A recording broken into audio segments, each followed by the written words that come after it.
Hello, hello, hello, hello. Welcome to the Business Plugs Mixer. Hi, my name is Linda Murray Bullard. They call me the Business Plug, and you've just tuned into the Business Plugs Mixer. I'm here every Sunday at 7 o'clock ish, at 7 o'clock ish, in order to bring you business topics from business people. And go ahead and share it, like it wherever you are. Click on the bell so you get the notifications when we're on. Because sometimes we do presentations during the middle of the week. So you want to know when we're on. But today I am so excited. Happy Mother's Day to all the mothers from us to you. May this day be the best one ever. And so I have an esteemed guest that I have bringing on. But before I introduce you to her or allow her to introduce herself, let me tell you, if you are a minority or woman-owned business who's interested in learning more about becoming certified at the local and state level, then I'm doing that. So reach out to me at getthebusiness.org. The link is right here in this description. And with that being said and done, all my housekeeping things have been satisfied. Let me introduce you all to Lori Templeton. Hello, Lori. Hi, how are you? I'm wonderful. Lori, tell my audience about you. Who is Lori? Oh my goodness. So my name is Lori. I'm a wife, a mom times four, a homeschooler, an award-winning entrepreneur, an investor, business mentor, and Jesus freak. So that's about it. All the good things, all the good things. So this is Mother's Day.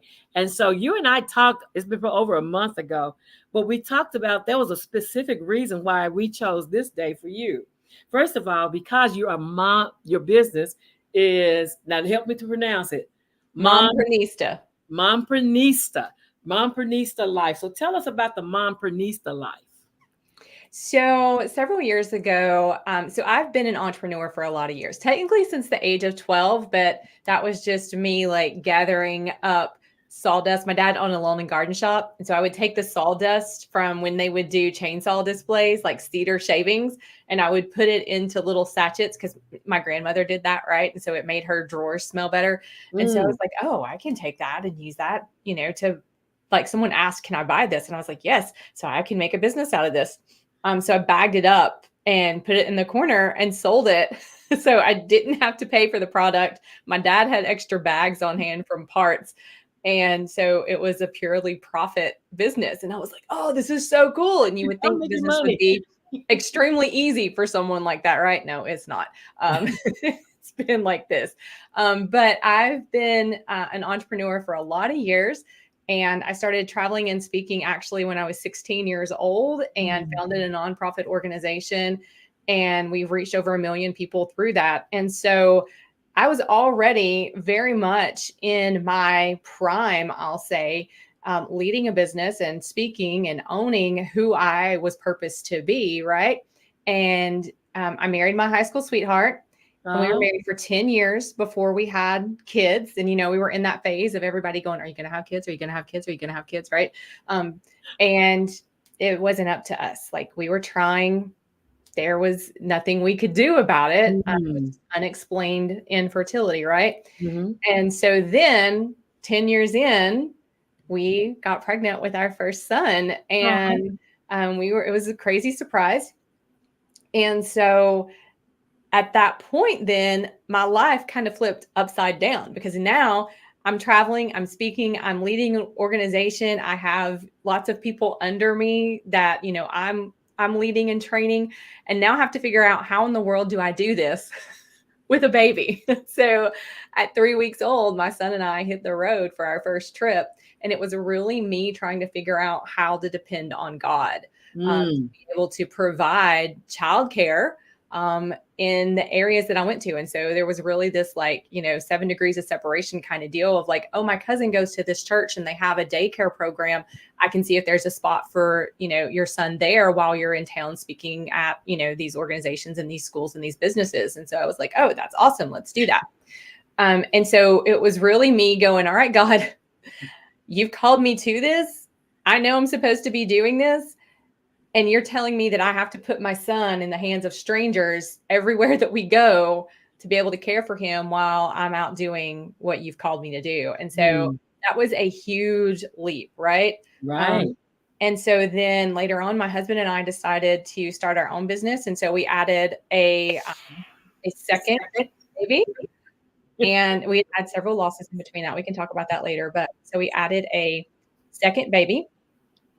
And then we added 2 new businesses as well. And so that was a little crazy, I'll say.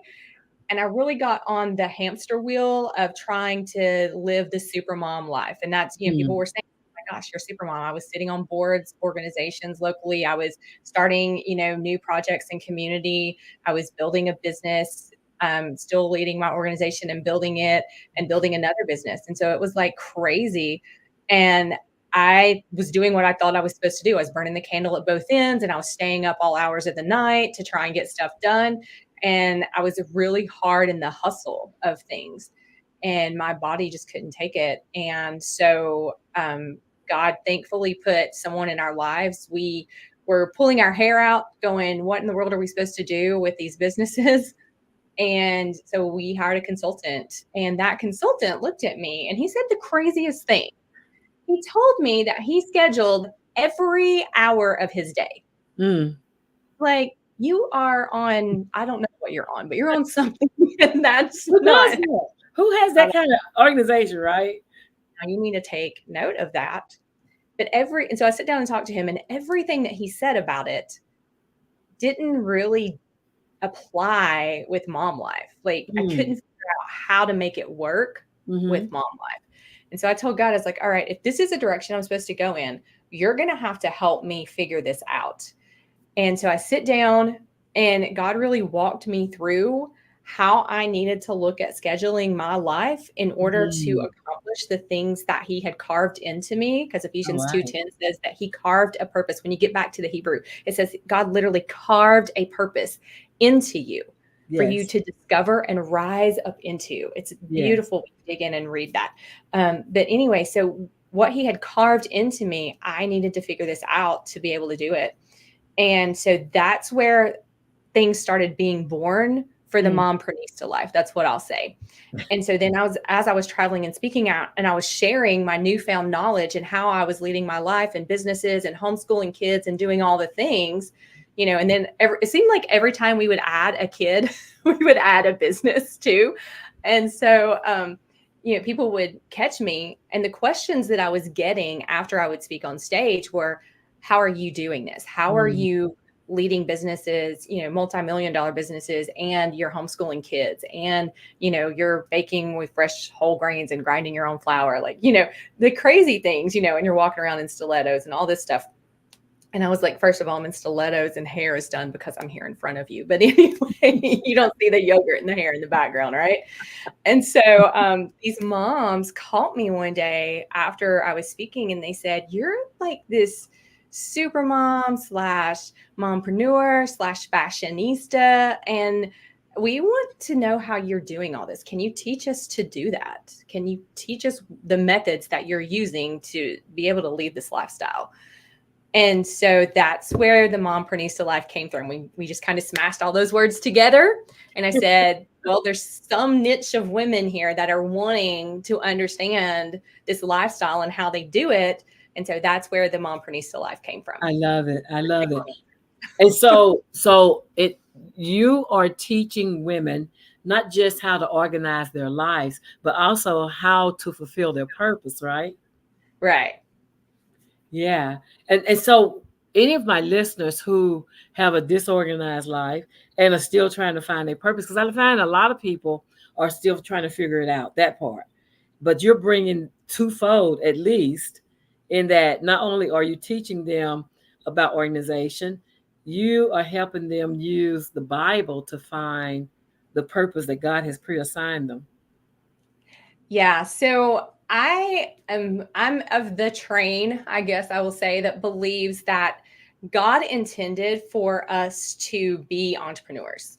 Like, that was I believe it's a biblical design by God for what he wants for his kids. And I think that he wants that for his people because he wants all of us to be operating in the purposes that he gave us so that we can all benefit and be in relationship with one another.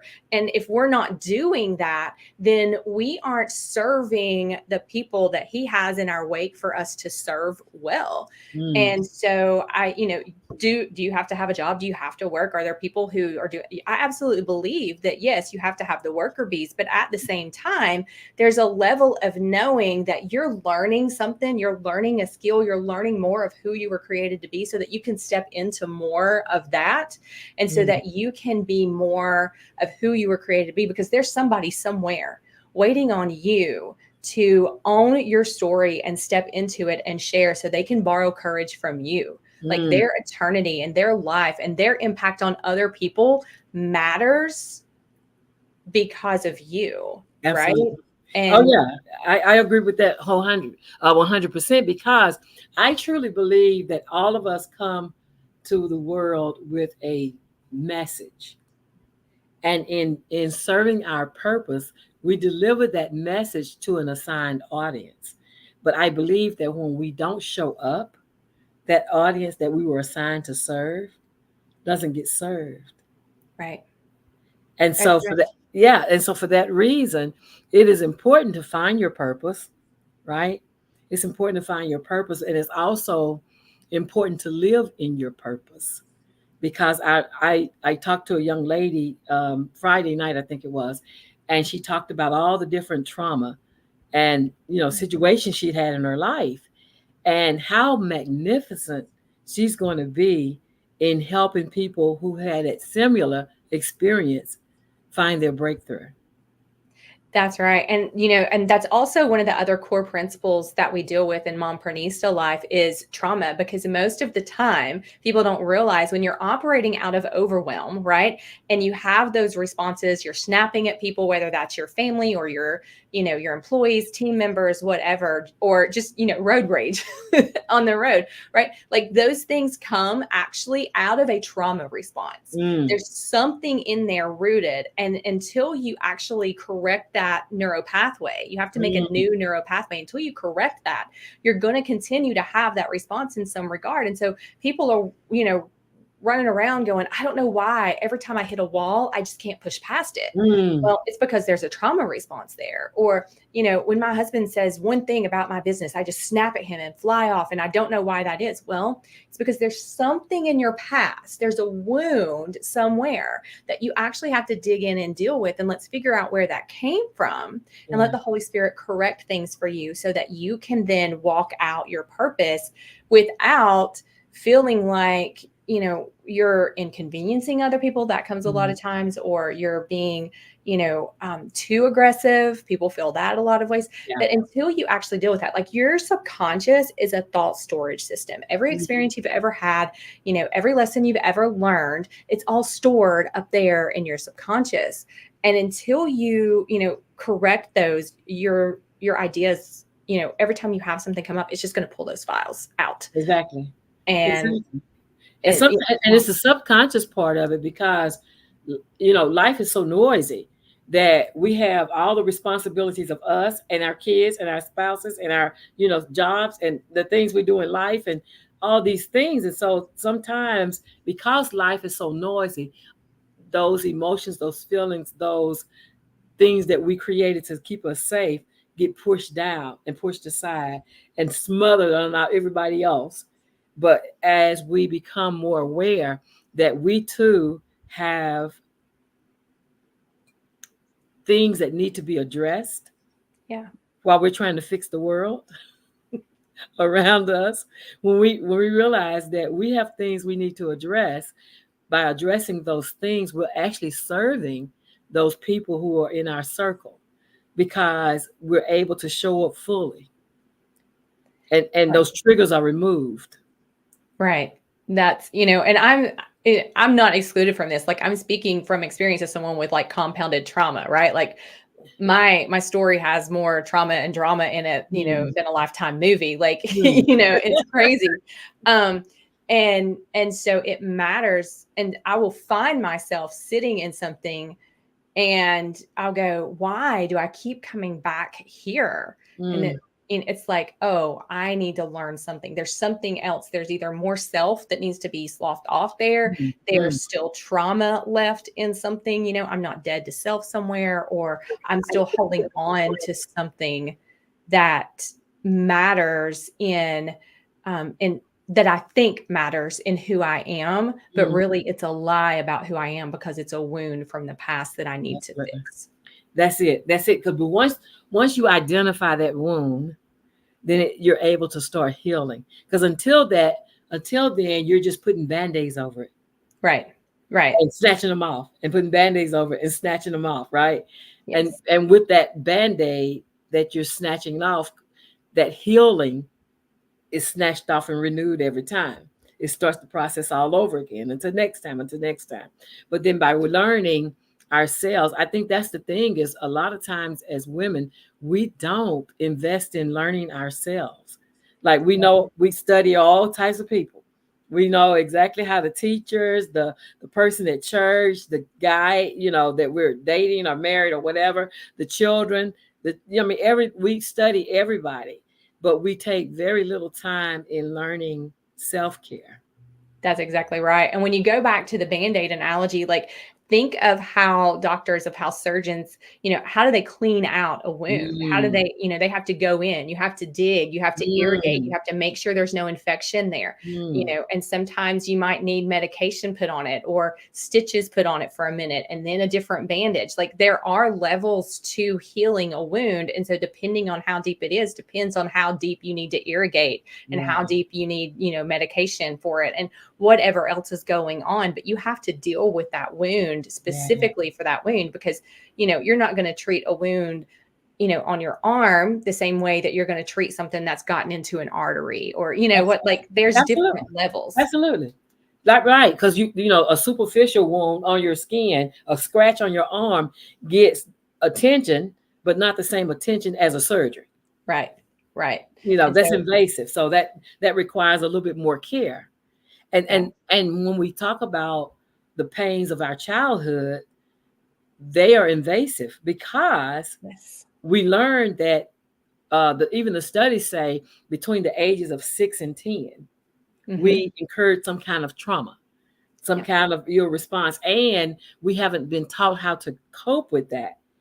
And so we keep putting the band-aid. The band-aid is there, the whole band-aid method. We're treating it like it's superficial, like it's on the surface. But it's become almost a part of our being now. And so we have to extract it like a Yeah. bad tooth. Like exactly, exactly. And it matters that we pull that out. And that's where, a lot of women, a lot of moms, and especially a lot of moms stepping into the business world. Mm, And, I'm not trying to be catty or anything like that, but most of the time business advice comes from a very masculine centered perspective. yeah. And so men just don't understand. And, even, there's a lot of, I will say, entrepreneurs and coaches online who, don't have kids yet or may have one kid or whatever. Like, you don't understand all the nuances of what it takes to lead a business if you haven't been in the trenches Mm, to be able to have to go, oh my goodness, I have a Zoom call at 3 for a contract that, they want to talk on in a kickoff meeting. And I have to get the bank these financials because, they need something from us. And, I have a call with a coaching client at, 6 o'clock tonight, but my kid is over here sick and puking up. And now, oh my goodness, the third kid has it now.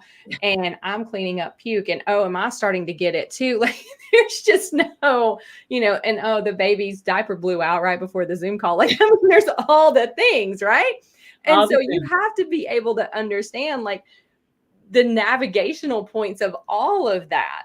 And Absolutely. so when we have these things in mom life that we go, all right, and I've been an event planner in the past too. And so I had a mentor and she told me years ago, she said, "Do you know what we do?" She said, "When we're getting ready for something," she said, "we think about the things that could go wrong, Mm-hmm. list, Absolutely. and we make our playbook based on that list." And so when something happens, if it's an outdoor event and it rains, now we know all the things we need to do and we just check that Absolutely. off. If the Absolutely. sound's not working, we check that off. Like, and so we are expecting something and the ball stays in our court. We're staying on offense rather than having to operate on the defensive all the Absolutely. time. And that stuck with me. Yeah. Um, And it matters so much that we realize that we have to keep the ball in our court. And if we're not making these plans, and so that's where, when the business coach, when the consultant said, you have to schedule every hour. And I was like, all right, this is crazy. But when I sit down with God and did it, and I realized what it looked like, and it put everything in my house on a schedule, and I gave operations and procedures. You should be running and managing your family and your home, just like you run and manage a business. Your family and your home should have operations and procedures in it. Anyone who, we call them high value task, and there's high value task in business and high value task in the home. And so when you have those tasks that need to have someone else's attention to it, that someone else can do, but it matters. It matters that it's done in a certain way, right? Then you put a procedure to that. So I have procedures in my home for laundry in certain ways that it matters of how it gets done, Yeah. Anybody that comes into my home, whether that's my mother-in-law or, a family member or a friend or someone who works in my home, they can do those tasks, and my husband doesn't have to come and go, hey, how can I help you right now? Like, there's a schedule that says on this day at this time, this is what should be done or have been done by now. And if it's not, somebody needs to take care of it. Like, it matters so much. And it has saved communication between my husband and I, right? Like, because I think a lot of times as wives, if our husband comes to us, and this is a wound too, right? Like, our husband will come to us and say, so did you want me to do the dishes? Like, oh, he's judging me for not doing the dishes right now, right? When that's not at all what it is. He's just saying, hey, babe, I know you're doing a lot. Would you like me to do the dishes for you? But he doesn't have to ask anymore. If it's on my list, he knows it has to be done, right? And so he'll just jump in and help. And then that saves an argument a lot of times. Like I said, my husband and I were high school sweethearts. We got married early. We were very volatile. We were not nice to each other for a lot of years. And so we've had a lot of healing to do to get, I love the man that I have today. And I'm so thankful for him. But years ago, and he would say the same thing about me, but, by the grace of God, we've healed. Absolutely. And, and we still have more to do. Like, I think a lot of people see, marriages on the outside and on social media and YouTube channels and everything right now as well, and it's like, oh, marriage goals, hashtag goals or whatever. And all this. And I'm like, do you know the work? Do you know the work that these people ask for the work to get the goal to have this kind of relationship, And so goals, yes, great. But also have goals to understand that, like, you're bringing two people into this and you're going to have to deal with your stuff and he's going to have to deal with his stuff. And then maybe y'all get along. I don't know. Absolutely. And in entrepreneurship, you were talking about how women are, and that's internally in the house. And then outside, you have comparison. Right. Like, you're watching this other business that looked like yours, that started when yours started, and they seem to overnight success. And you're just trying to even break even, not even the break even part yet. You're just trying to get the organization together. Exactly. And that's so I will say, so one of the things that I do with my clients is it's called the SYNC method. And it's where you take stock of, I'm an acronymaholic, by the way. So you take stock of everything that's in your life. And then you look at your yoke. Like, you write down everything, right, that's in your life. And then you go over to your yoke and you write it down in the order that it's actually in. And you be honest with yourself. Yeah. And when you're honest with yourself, you'll get surprised. And then you look at your navigational points and you say, how do I want to navigate my life? How do I actually want this to look? And so you put things in the order that you want them to be. And then you have to look at the cost, at the financial cost and the time cost that it takes to get there. And so this helps you lay out your life path, your goals, your everything, so that you can actually design your destiny based on your divine design, right? Whatever you have been divinely appointed to do, you can partner with the Holy Spirit in this. You can say, all right, Father, this is the direction that I think I'm supposed to be going in. Help me understand it and help me get there. And so you're syncing up your life. You're using this method. And you're putting yourself in a place where you can walk in it, but without a doubt what the time cost of what you need to do and what the financial cost of what you need to do is. And so, you know that if you only have 20 hours extra a week to put to building a new wealth avenue.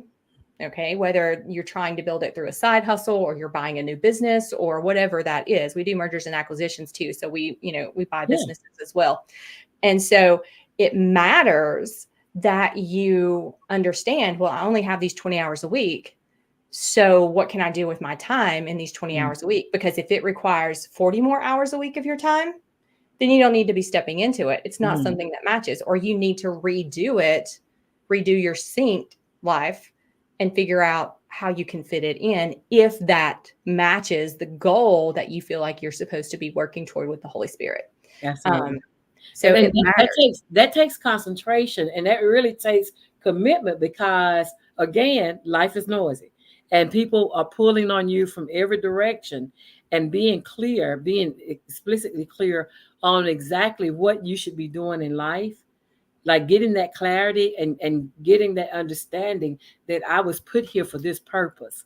A lot of times what I run into is when I'm coaching and I'm talking to women about, their ambitions and where they see themselves in 5 years and all this planning and things, I find that they're not clear, but God has been giving them God winks all along the way.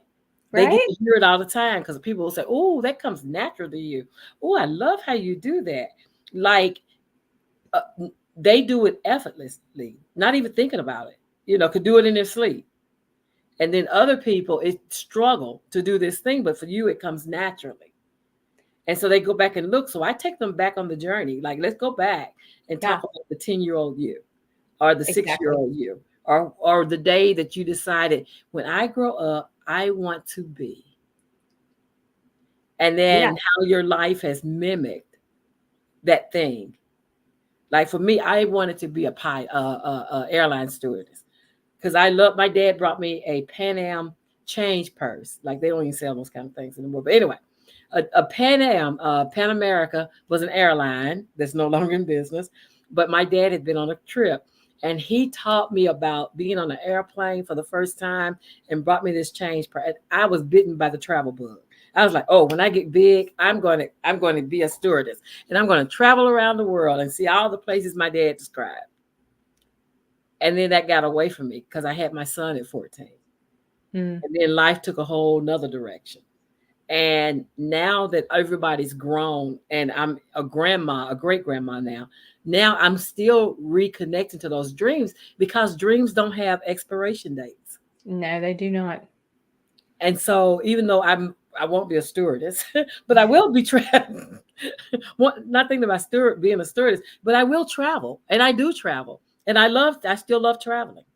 I love learning about new people and their cultures. So talk about reconnecting with our dreams.